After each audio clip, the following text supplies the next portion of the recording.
Welcome another class on church history. And Sharon had a lot of questions, and Marilyn has had questions during this time, and others of you out there writing me questions on emails and comments.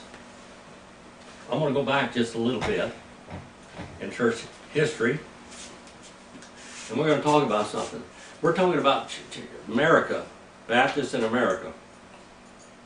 Baptists in America was a foreign mission field for Baptists.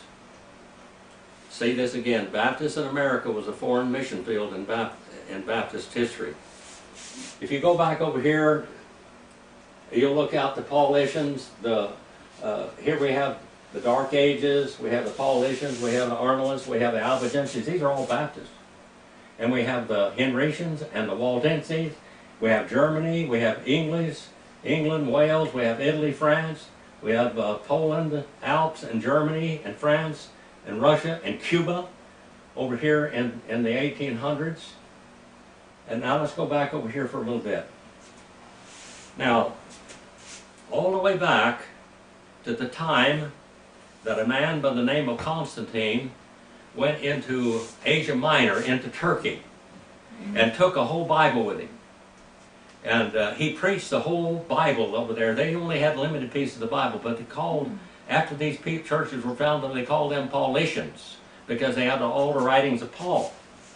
Now, they went into this area. Now, if you go up here in church history, and you get back up in here into the period of time when Muhammad was born, and when he began to persecute all Christians, and then the Catholic Church was started over here at 325 AD, and you have Catholicism, and you have Islam persecuting all these Christians down here. The ones in Armenia, they went in there and burned all the Bibles they could burn, and these people escaped, and they went all the way up into the valleys of Piedmont. All the way from there. Now, you have to realize that during this time, Marilyn and Sharon both asked questions about what's doctrine and what's tradition. And we're going to cover some of that in this lesson here also. But the early Christian people from these areas, and these people that have not changed too much since then, were the Mennonites and the Amish. And the Mennonites and the Amish, they had in their church houses, their church meeting houses, they had women on one side and men on the other. Because women had to tend to the babies, they were nursing their babies over there. All of this was going on at the same time. They didn't want the men to be distracted and the women to be distracted either. And not even young boys and girls, as they get interested in the opposite sex. And so they did that, and that came all the way over here to America. Foot washing was another thing that was practiced, not so much as a what we call an ordinance. There's baptism and the Lord's Supper, the ordinances. But they, in these early times, in humility, they washed these other feet. And by the way, they needed to wash their feet because their feet were dirty at that time. And doing this was a great form of humility. And as we come over here into America in the 1600s, in 1638 and 1639, we have Dr. John Clarkson over here as a missionary to American wilderness, as a missionary. And Roger Williams, and they started the churches in Providence and in Rhode Island, the whole colony, and it took them for years to have the first religiously free colony in America. Newport and Newport, Rhode Island, and Providence, both. These churches that were founded back then. And America was a mission field, and the Baptists in England and Wales were supporting these churches over here and sending, as I said in the last couple of classes, educated preachers to preach and to found churches over here. Now, we got up here to the American Revolution. They're in here in the Baptist, in the Kentucky wilderness. We're talking about John Gano. We're talking about different great leaders at that time. But I'm going to show you the weapons they went into the wilderness with. Now, I've been talking about this pistol without showing this to you. I'm going to show it to you now. That is a flintlock pistol. As you look down, it's got a very large bore. It's got a brass barrel. and it actually still works. This pistol dates back to the American Revolution, 1776, and it was also in the War of 1812. Now, if legend is correct with this pistol, this was one of Audie Murphy's pistols in his estate when he died. And some other movie star or something probably gave it to him. I'm going to show this to you up here real close, hopefully, so you can see it. And these pistols loaded very slowly. They were not accurate very far. And this is a lock, and that's a flint in there. You had to pour powder. You had to pour, this is the lock. You had to pour powder in this pan, and you poured powder down the barrel, and you put a big bullet in there, a big projectile in there. And that took a little while to do that. I mean, it's not like shooting a 6-shooter or a 10-shot pistol or a 15-shot 9mm or something today. This is the way it was, and this was their protection between life and death. And this was in the War of 1812 and in the American Revolutionary War both. It's still in good shape. Even the all of the screws are even engraved on this gun. I thought I'd show that to you. So this is what the people were trying to protect themselves with, or swords and knives. And a sword and knife, one bullet shoots one time, and then you had a problem because you had to reload it. You had to pour powder out of a powder horn or a powder measure, and put your bullet in there, put your patch in there, put your bullet in there, and then you had to pour powder on the outside. This was triple FG on the outside and double FG or whatever, maybe triple FG in the gun itself, because this flint had to strike and cause and ignite the black powder outside. It went inside the barrel, exploded in the barrel, and shot the projectile. And you had to be steady to do that, because it was a little slower acting. All of your guns today with primers and fact checking, you pull the trigger and the bullet's there before you get your finger off the trigger. But this here, you pull the trigger and it goes boom, and you had to hold it on place all the time. So it took a little bit more steadiness back then. And this is the kind of gun that Daniel Boone, we're talking about Boonesboro, we're talking about Kentucky Baptist. This is the period of time we're talking about in American history where that gun was used. Now, we're on page 292.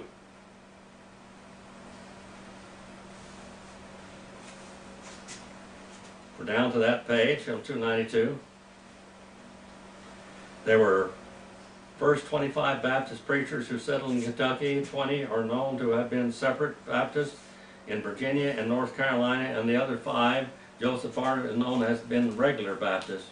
Yet, after they settled, 18 to 25 subscribed to the Philadelphia Confession of Faith. The Philadelphia Confession of Faith was a regular Baptist confession, or the standard Baptist Confession of Faith, let's put it that way, and identified themselves with the regular Baptists.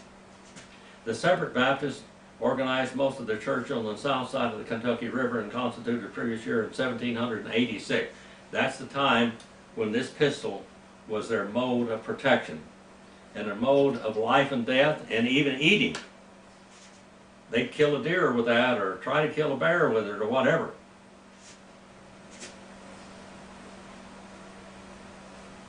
The revival having drawn the Baptists to Kentucky together, and the need of organization being acknowledged by all, it was hoped that all could unite into one body of Baptists.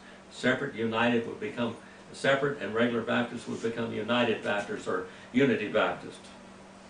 The separates were not willing to form an association, but the regular Baptists in 1785 constituted the 2 associations, the Elkhorn and the Salem. The Elkhorn Association had 13 churches and 559 members. The increase since the last meeting amounted to 222, and their whole number was 1,383. This is John Gano talking about these churches. John Gano was a tremendous man. This is the man that converted George Washington, later the President of the United States. There has been a considerable addition to some of our churches since the association. The Calvinistic system prevails much. We have a number of General Baptists in Kentucky, some Presbyterians, a few of the Church of England, with a variety of other sects. The liberty of conscience is unlimited among us. Liberty of conscience is unlimited. The Baptists were happy to have the Catholics and the Presbyterians and everything there. They didn't want to isolate themselves from them all. They're all children of God. Mm-hmm. But these would persecute the Baptists. You know, the truth defends itself. Error always uses violence. The truth defends itself in peace. Error always uses violence. I never remember the ministers of Christ more strengthened to preach the truth than they were of late. The Reverend John Gano was surely sent hither by providence. He is a blessing to our new country, and his family are in health, and he is a valuable preacher. The coming of John Gano was indeed a blessing. It was very fitting upon the sitting of the first legislature of Kentucky in Lexington of Monday, June the 4th, 1792, was chosen chaplain of both houses. He was a chaplain in the American Revolution.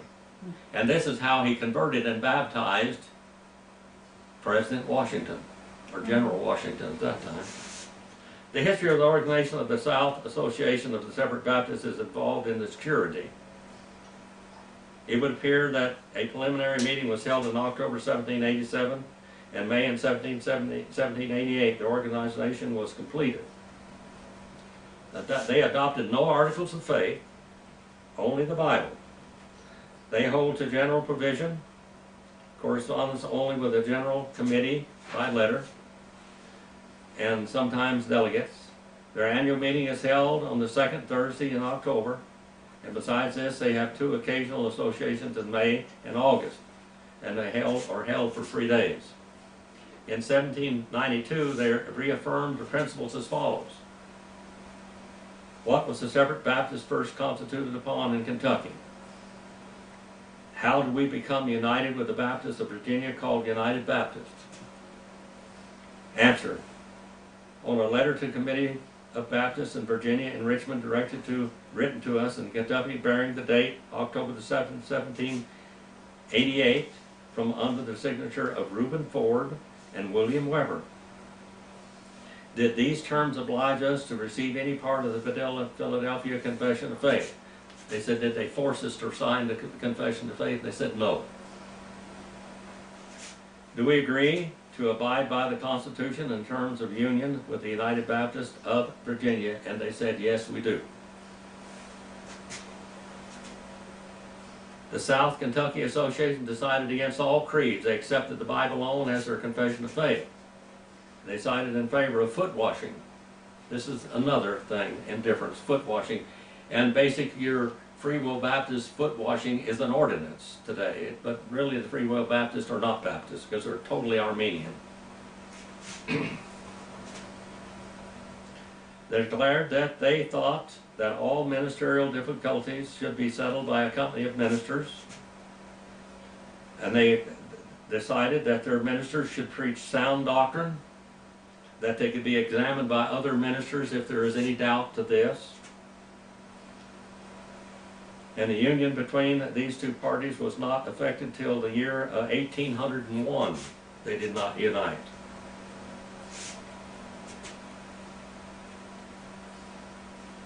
By this little party, aspirates, which had unhappily prevailed, were now modified and diminished. Their cold and indifferent charity for each other was inflamed. And with most of them, their notion of doctrine was found to be not so far different as they had supposed. A union was now proposed in earnest and soon effected with ease. Both associations became large, containing a number of about 7,000 or 8,000 members. Committees were appointed by both sides to confer upon the subject of union and what this union believed. What is doctrine and what is practice? What's doctrine? Now, in Baptist churches, or in all churches, sometimes practice becomes, well, we have an idea that we have practice becomes doctrine, and then doctrine becomes dogma.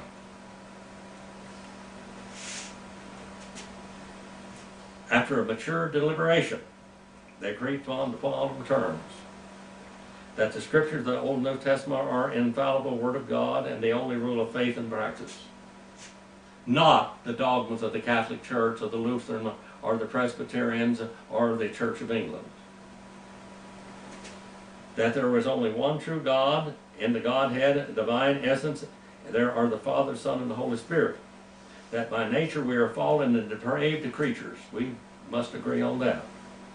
That salvation, regeneration, and sanctification by justification are by the life, death, and resurrection and ascension of Jesus Christ and Him alone.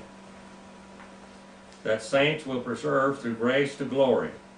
That believers' baptism by immersion is necessary to receive the Lord's Supper.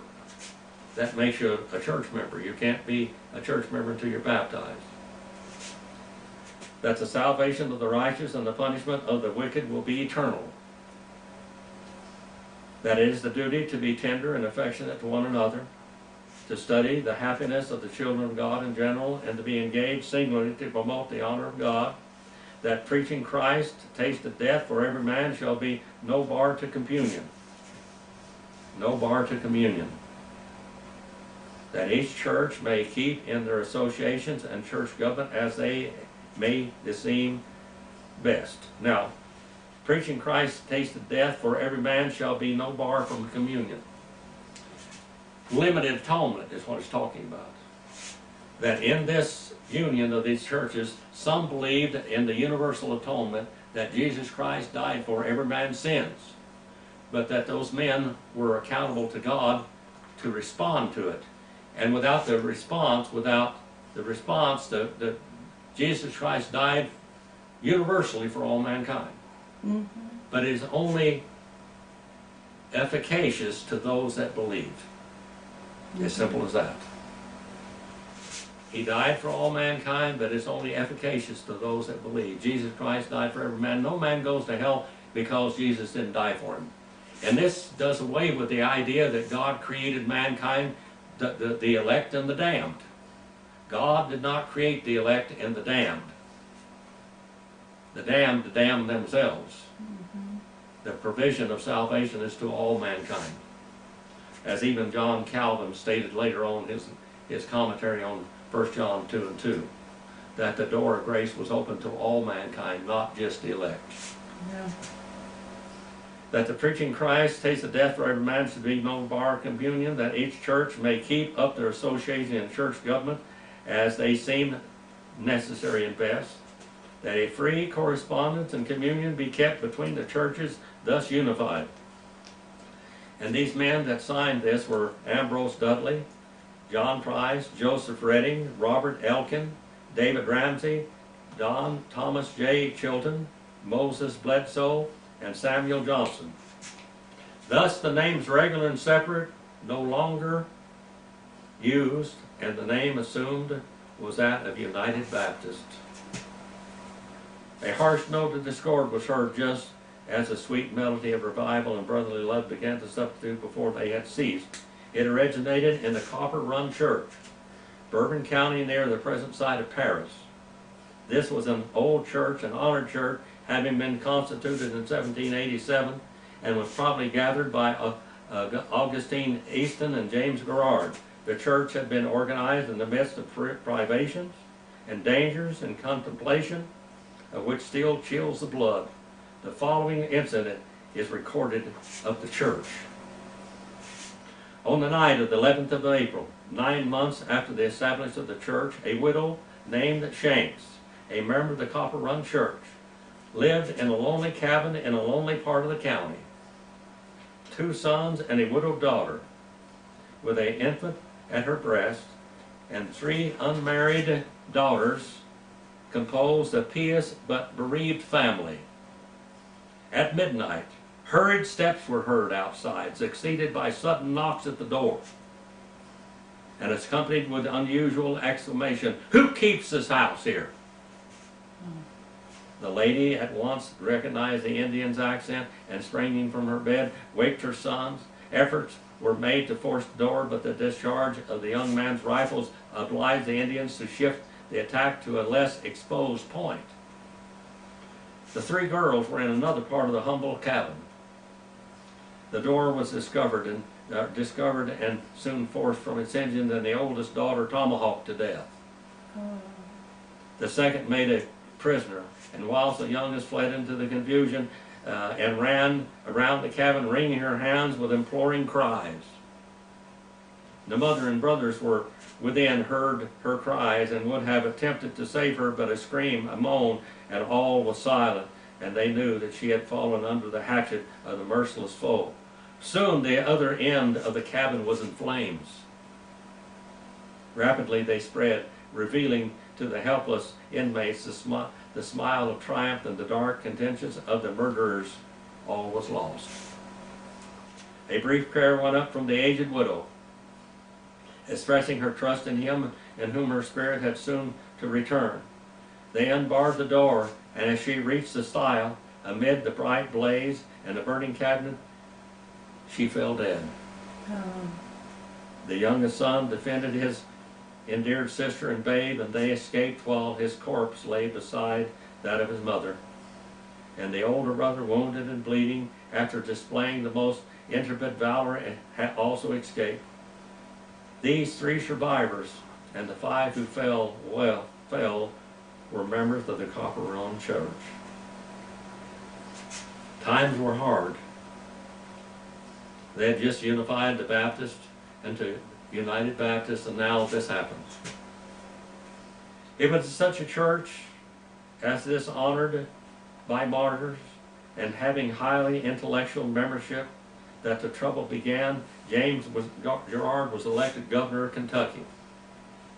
General B. Logan and James Gerard, Esquire, perhaps he should be styled Reverend, and he had recently been, and was then a preacher of the Baptist Society, were the candidates for the office of governor. Both were thought to be sufficiently Democratic, and the votes were nearly equal. Gerard was certified to be governor. This is the chaplain in the American Revolution. And the 1st of June, he entered into the office and chose for his secretary Harry Toulmin, who had been follower of Dr. Priestley in England and recently a preacher of the Unitarian sort. Hence they preached no more, and applied themselves to more immediate duties of their present offices, which they discharged in general satisfaction. Toulmin was a polished Unitarian preacher. And now this man, the rotten apple goes into the barrel. And when a rotten apple goes in the barrel, what happens? When a rotten apple goes into the barrel, what happens? The whole barrel is rotten. Polished Unitarian preacher was appointed Secretary of State by Governor Gerard for both terms in which he served as governor. He had come to the state with complimentary letters from Thomas Jefferson. Thomas Jefferson is a type of a Unitarian deist also, see. But he spoke for the liberty of all mankind. But now this guy goes in there and starts trying to make converts of the Baptist clergy. Mm-hmm. He was received as a Baptist preacher, but in reality he was a Unitarian in his beliefs. He had an elevated character and is highly regarded for his learning and piety. Toward the close of his second term, Toulmin converted Gerard to his opinions. Gerard, a great Baptist champion, now gets converted to Unitarian, Universalist ideas. At the meeting of the Board of Trustees of Transylvania Unitarian University, February 5, 1794, Toulmin was elected by a majority vote president of the institution. Here we elect an infidel, basically, the president of this seminary. Yeah. Guess what happens? This election was a signal for open warfare upon the university by the Presbyterians and others. The Presbyterian members of the board strongly remonstrated against this procedure and exerted all influence to prevent his mischievous consequences. But they were overruled by a mad and misguided majority, and a fatal blow was thus given to the prosperity of the school. He was also opposed by Ambrose Dudley. There was constant trouble in the university till he resigned in 1796. because of his doctrinal heresies. About the year 1802, Governor Gerard and Augustine Easton began to promulgate our Arian and other Socian sentiments. They began to propagate this. Jesus Christ was not God in flesh. He did not raise from the dead. The majority of the church and several neighboring churches to which Easton preached espoused the doctrines of Gerard and their minister. The introduction of Arian doctrines in this manner was no small affair among Baptists of Kentucky. James Gerard was one of the most intellectual, influential, popular men in Kentucky. He was born January the 14th, 1749 in Virginia, and served as an officer in the militia of the War of the Revolution. And later he was elected to the Virginia legislature. While in Virginia, he was distinguished by his fellow citizens and elected to the Assembly of Military Appointment. After he moved to Kentucky, he began to preach and was thought to possess talents for the pulpit. He continued to preach until he was made governor. For the honors of men, he resigned the office of God. He relinquished the electoral robe, a clerical robe, for the more splendid mantle of human power. The prophet says to Asa, "If ye forsake God, he will forsake you." It is not strange that Colonel Gerard, after such a course, should fall into many foolish and hurtful snares and errors. Let it be tried 1,000 times in 999 cases. It will be found that preachers who aim at worldly honors will be completely ruined and greatly depreciated as preachers. It is due to Governor Gerard to say that his conduct has been orderly and indeedly gentlemanly, and that he has honored every other character which he has ever assumed except the one which of all others he ought to have valued, Jesus Christ. To him, however, belonged much of the honor of securing religious freedom in Virginia legislature. He contributed by his zeal and prudence as much or perhaps more than any other individual to the passage of the famous act of securing religious freedom.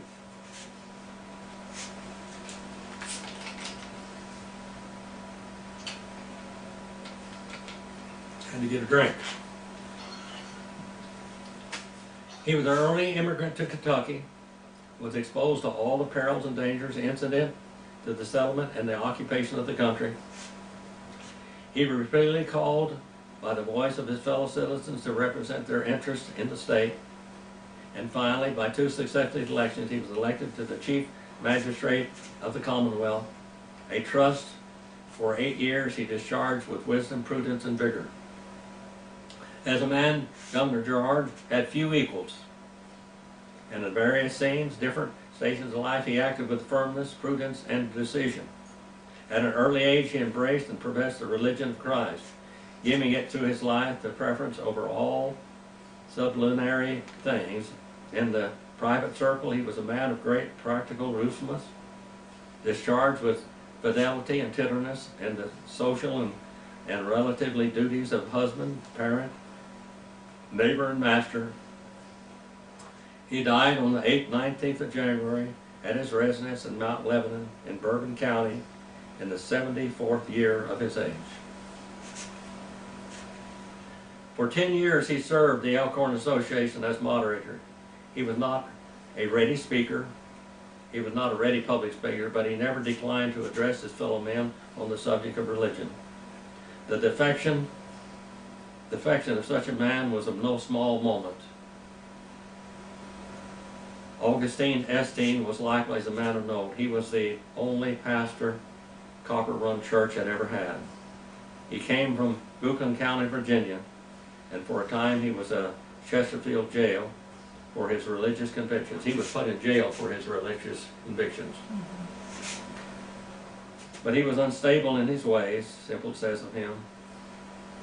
Augustine Easton, who removed to Kentucky, though a man of some talent, was never any credit to the cause of truth. He appears also to have been carried away the opinions of others whom he wished to imitate. He was not sound of religion. He didn't have the basic doctrines down. That's why I try to teach the basic doctrines, and I try to show you in history what happened to such. Sometimes he was professed in a positive Calvinist, and then shifting about, become an Arminian. And then to the right, about again, he was reconvened that Calvinism is the only true way. Having removed to Kentucky, he finds some professors of the true way, of high standing in civil life, who lean toward the Arian scheme. That's Jesus Christ did not raise from the dead, that he was not the Son of God. Mr. Easton soon became their champion and even writes a pamphlet to defense of Arianism. The last change he has made much noise among the Baptists of Kentucky. Mr.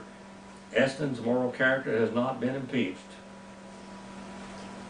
On this head, he and his coadjustors are men of highly respectable. Every effort was made to reclaim these individuals and churches. A committee consisting of Daniel Barrow, John Price, Ambrose Dudley, Joseph Redding, Carter Tarrant was appointed by the Elkhorn Association with a visit to Copper Run Church, Flat Lick, and Indian Creek, and Union churches to try to convince them of their error on the subject of the Trinity. It happens. When you don't have a biblical sound foundational faith, you can go into all these areas, even if you were a preacher, like these men were. The attempt at reclamation was unsuccessful, and the association reluctantly dropped them from the connection and correspondence. For some time, the minds of many were much agitated by these new subjects and speculations, and that the eminence and ability of the men whom they were propagated excited fearful and apprehensions of their extension prevalence. It may be recorded to the credit of the Baptists that although Girard and Easton were both beloved and of a powerful influence, yet they could not take very considerable faction with them, and they declined gradually and noiseless away. Unitarianism never obtained favor with the Baptists of Kentucky. Unitarian, universal, no hell, no eternal hell. Jesus Christ did not die. Jesus Christ did not die on the cross of Calvary. He was not raised. He was not God-man. That's the problem. And there you have that element of the Jehovah's Witnesses today in that early. And by the way, one of the men that started all of this study and the Jehovah's Witnesses and the Seventh-day Adventists and all that was a reprobate Baptist. Oh, what? Absolutely. So here we go. Here we have all this. We need to learn by this. We need to learn by this. We need to study God's Word. Our Father, we send this message out that people might be enlightened by it. They might be warned by it. They might be learn to love you more and might be able to hold on to your doctrines more soundly and the necessity of them. And Father, please forgive me where I failed you. Use this message where it goes in the world.